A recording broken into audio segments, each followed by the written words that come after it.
Hi guys, my name is Yari. Thank you for being here. Thank you for watching my very first YouTube video. I'm really excited to be doing this, especially because I got inspired today, and you know, I'm here for it. Like and subscribe if you are watching this, please. It would really help. You know, it's my first YouTube video, and YouTube is a real challenge right now, so please like and subscribe. I will get better and I will make an intro the better I get. This is Montana. He's so sweet. He's a little sweetheart. Yeah, he's really loud though, so if you guys hear like some snoring, it's him. He doesn't know how to not do it. Today I will be speaking about my life. I'm only 18 and I know I've been through a lot. I mean, my whole life I've been through like a whole bunch of stuff, like sister through cancer, brother and sister diabetes, my dad arrested, like my mom's you know, low income, you know, it was the bad. Like I moved 10 times, changed schools so many times. If you guys ever want to hear about that story, just let me know. I don't really like to, like, you know, oh my god, my life is so hard, because honestly, compared to others, it's really not. You've just been through stuff and that's how life is. This video will be about my last half a year to a year's life story. In the last half to a year, I've been through a lot that has brought me to where I am right now. I used to live in New York, and I went to high school there. And high school for me was mixy. I mean, for everybody, high school is mixy, but for me, it was like half of high school I was fine, and then the other half, it's like I went crazy.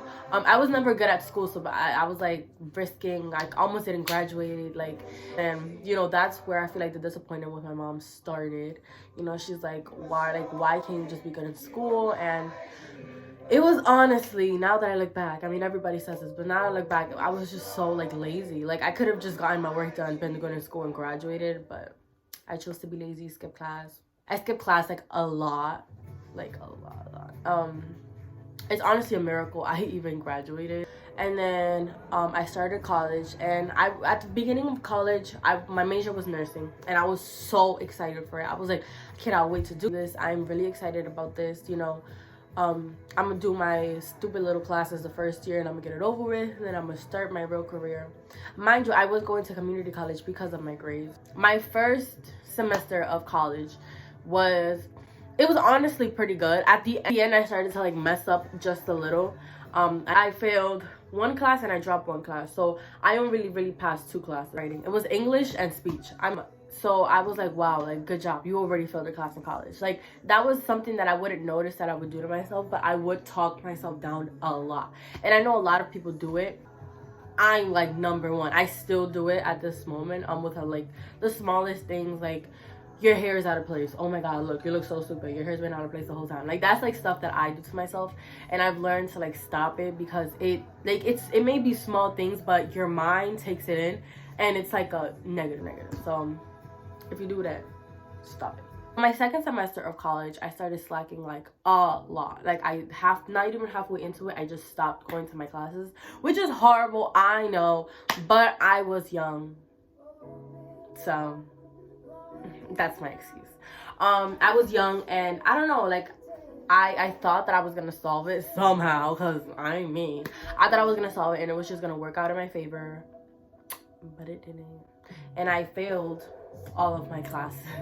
That got me into like a really negative mindset. I'm like, wow, you failed all your classes, good job, you're great. And that is, again, talking myself down, which I should never. Tell my friends and do all of this stuff that we weren't supposed to be doing. Just in case you thought we was studying, or no, we were doing things that we weren't supposed to be doing. I would find ways to go around my mom's rules. And like my mom would be like, get home at 10, and I would get home at 11. Or the biggest lie that I told is that I was at work. I used to work at McDonald's, and I would get closing shifts, but at that time I was barely getting any days, and I would say that I worked like every single day when I only worked like 2 days. So I was really broke. And my mom is like, where's your money? And I'm like yeah, so not a smart idea unless you got money.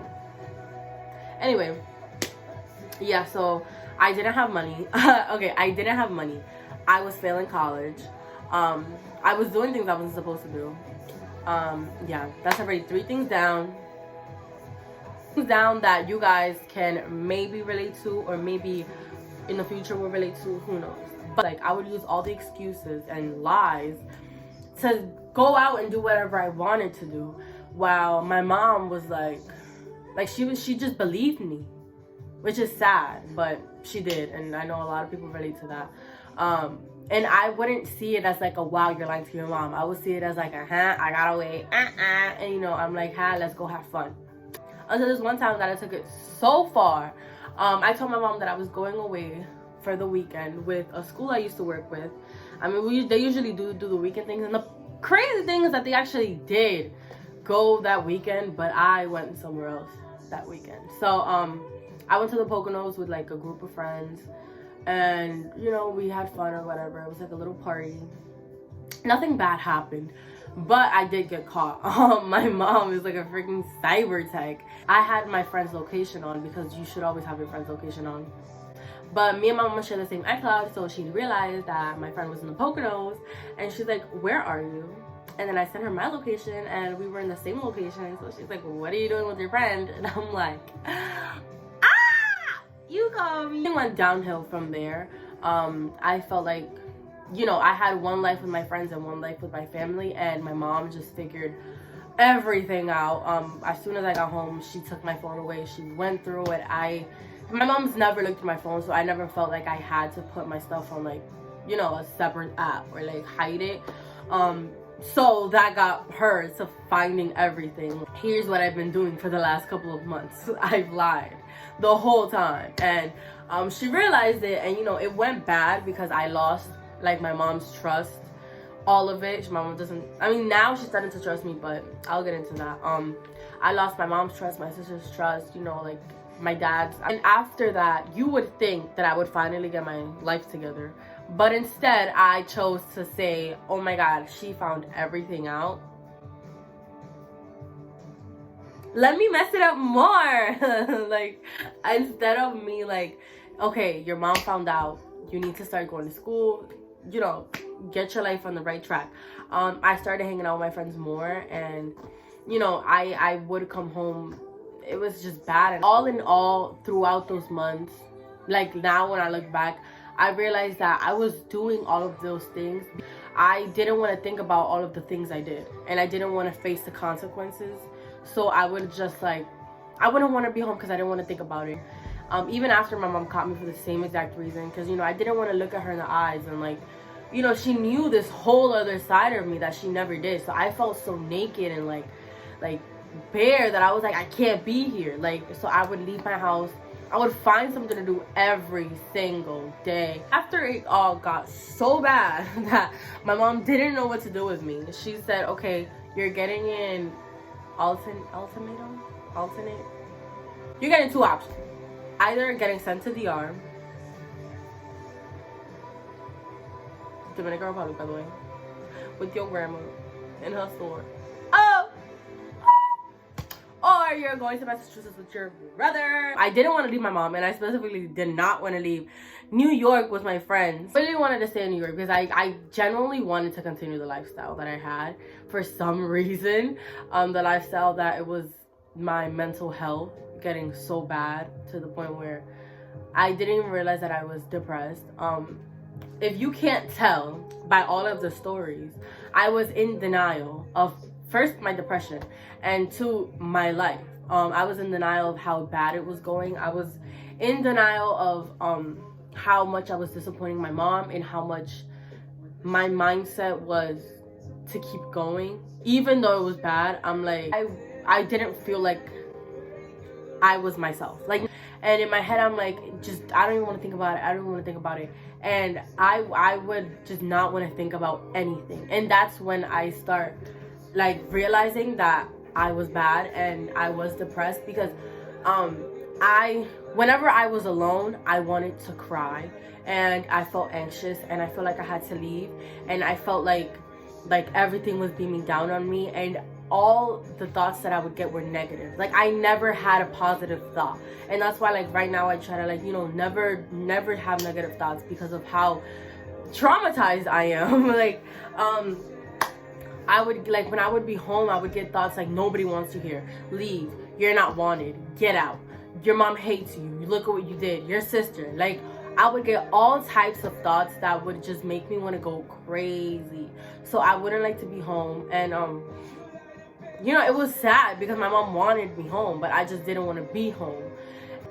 I felt like the little voice that finally tells you that everything is gonna be okay was gone. Like, I felt like I myself was trapped in this tiny little box inside of my mind, and I couldn't get out. And I would want to scream, but when I screamed, I couldn't hear anything.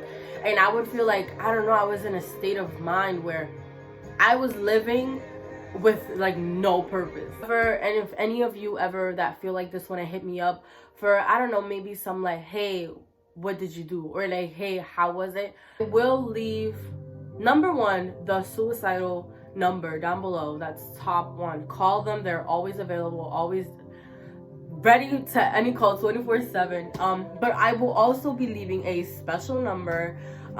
It is not my main phone number, but it is a number that you can hit me up at. It's like, you know, a text app. You can text it at any time, at any moment. Just text me. Maybe I don't answer, maybe because I'm sleeping, maybe because I'm at, you know, at work, busy. But as soon as I can, I will text back. You can text me if you're feeling bad, if you're feeling good, if this video made you happy in any way. You know, just putting that out there just in case. So now to the good part of my life. Okay, so I just realized that I didn't really explain the fact that I ended up moving to Massachusetts with my brother. After all of that, there was this activity at church. It was for the youth. It was focused on youth, which is honestly amazing. And I love that. Like, my church is CCNJ. You know the vibe. Had this youth service. It wasn't just them. It was, I don't know if it's like a group or an organization, but they did come, and a whole bunch of like teens went. It was honestly like, it was such a memorable night for me that I will never forget it. Because of this, that night, there was these young preachers, you know, preaching. It was hilarious because like they were doing exactly what I'm doing. They were telling their stories in detail, everything that he did, every time that they messed up. And the point of the activity was to get you there so you can realize that no matter how you mess up or no matter how bad life gets, God is there. And I know that God put me there that night for a reason, because that is the night. That's the night that my life changed. That's the night that has made me.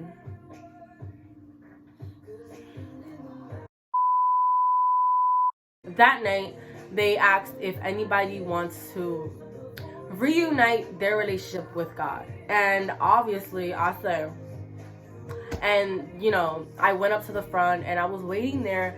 And that whole night, like, I felt like a want to scream, which I know it was that little voice that I would never let scream, or that was trapped and that couldn't. That's the night that I realized that I am not alone. I have God, and God has always been there. He was just waiting for me to realize it. And I know a lot of people say, well, if he's there, why did he let you suffer? I did the things I did that took me to suffer. If I would have gotten out of my own head and been like, okay, that's it, I need to start going to school. God help me go to school. You best believe God was going to help me go to school. But I didn't. I thought that I was going to fix it all by myself because I'm me, as I said in the beginning. That is the night that I realized that I'm not alone.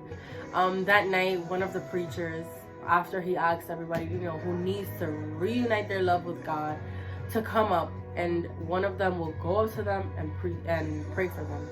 And the prayer was so like personal that I know, I still to this day know that it was God. I never met this guy, so I know he didn't just know it and told me.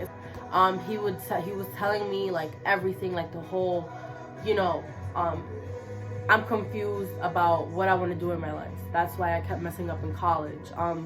You know, I kept trying to build this thing, or I kept trying to like and I kept messing up, and I felt like I was lost, and I felt like I was trapped, and everything that I have told you guys that I've been feeling, the negative, everything, he told me. And when he told it to me in a way that I knew only God knew, because it was only me and God that knew what I was going through, I knew that God was telling me, hey, that's it, get up. I felt like God told me, it's a brand new day, it's a brand new start, I got you, let's get up and go. One thing that he told me that really stood out to me, and it's something I did as soon as I got home, was to make a list. Everything that I wanted to get accomplished, everything that I needed, everything that I was so stressed about, make a list out of it. Like, there's a lot of things that I put on that list that I wanted to get done, but I didn't. It consisted of a couple of hard things. This is the part that I tell you guys how much better my life is, and it could not be better. I'm honestly halfway through the list, and it's only been like about a month, I want to say, maybe 2 months, maybe I'm dragging it. I mean, it is November, but it's only been 2 months, and I'm halfway down the list. The other half is I'm working on it, so every single day. I got my permit, straight A's in school, I'm saving money, like, you know, steps. And before, I felt like I couldn't do anything, and the fact that I am accomplishing things that for me were impossible for me, it should show you guys like the improvement that God has made in my life. I've never been more peaceful, I've never been more joyful, I've never felt so happy. When I have bad days, they're not bad days, they're just days, and they're still good because I'm still alive and God is still working in me. There's a couple things that are going on in my life, but look at me, I'm shining, I'm happy. Honestly, my relationship with God is growing. My mom and me are so happy together. The rest of the things that are on the list, I am still working on every single day, so just give me time, and then I'll do a, you know, update on the list, and I'll show you guys the rest of the stuff that I'm working on. At the beginning of the video, I told you guys that my dad was arrested. My dad is getting out on Friday. So I'm super excited about it. He's getting deported to Dominican Republic. So I will be making a video, definitely, of me going to the Dominican Republic and seeing my dad free. So stay tuned. Correct. The devil will put temptations into your life that, you know, look so good. You might fall for the temptation, because trust me, them temptations look good. But just whenever it is that you fall, just get back up. What I really want you guys to know, it will get better. As I said around the middle of the video, I think it was, I will be leaving my number. I will put it up again here, and it will be down, whatever it is, whatever time, as soon as I see it and I can answer, I will answer. If you guys, you know, want to maybe start listening to certain music, I will leave my Spotify playlist down below as well. If you don't have Spotify, I will be leaving a couple of artists. Maybe you can look up and, you know, listen to a couple of their songs, or you can honestly just branch out to whatever you want. But I will just be leaving a couple of suggestions that I started listening to when I started all this. Again, it will get better. God is always there. He's always listening, and he's just waiting for you to anoint him and ask him, how can you get your life together? After you ask him that, and after you let him take over all of that stress and all of that confusion, leave it, just drop it. It was never your problem to solve. There's no better solution than his solution. If you guys ever want to see my church or how it looks, because it is beautiful, definitely just, you know, let me know what you guys want to see. Guys, God bless you all. Leave all your problems to him. Ask for him, pray him, and worship him at all times. I will see you guys next time. Like and subscribe. Bye, guys.